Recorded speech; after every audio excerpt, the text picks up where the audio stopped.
Wow, beautiful. যদিও এই কথাগুলো মিস ওয়ার্ল্ড ঐশ্বর্য রায় বচ্চনের কাছে নতুন কিছু নয়। এবার ঐশ্বর্য রায়ের সাথেও কাঁধে কাঁধ মেলালো করণ জোহর। 13 মে থেকে 24 মে অবধি ক্যাননেসের ফিল্ম ফেস্টিভ্যাল আয়োজিত হয়েছিল।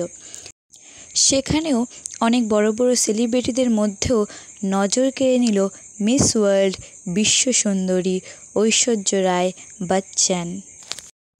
ঐশ্বর্য রায় মনীষ মালহোত্রার ডিজাইন করা এই শাড়িটি পরেছিলেন ক্যাননেস ফিল্ম ফেস্টিভ্যালে।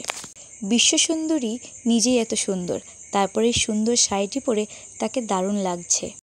শাড়িটি সাদা এবং গোল্ডেন কালারের ছিল, গলায় গোলাপি কালারের গয়না, হাতে আংটি, খোলা চুল, তার উপরে বিশ্বসুন্দরীর হাত জোর করে দাঁড়িয়ে থাকা পোস্ট, সব মিলিয়ে just looking like a wow.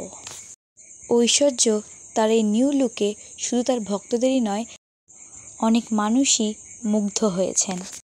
78 ক্যাননেস film ফেস্টিভ্যালে এবার করণ জোহরও ছিলেন। হোয়াইট স্যুট, ব্ল্যাক প্যান্ট, করণ জোহরকে দারুণ লাগছিল দেখতে। ঐশ্বর্য রায় ক্যাননেস 2025-এর দ্বিতীয় লুকটিও ছিল দারুণ, ব্ল্যাকের উপরে সাদা।